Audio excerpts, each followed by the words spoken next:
खुशामदीद बच्चों। आज की वीडियो में हम फार्म पर रहने वाले जानवरों के नाम सीखेंगे, तो वीडियो आखिर तक ज़रूर देखना।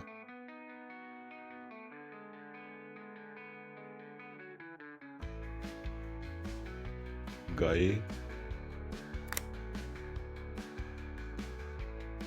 कुत्ता,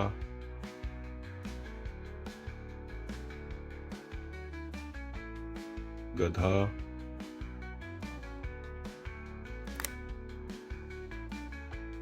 बकरी,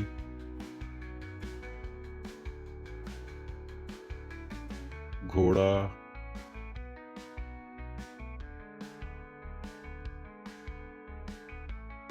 बिल्ली,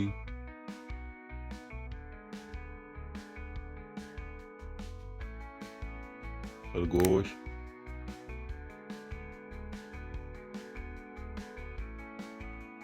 भेड़,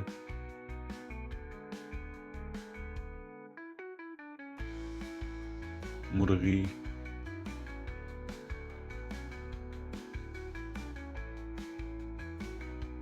मुर्गा,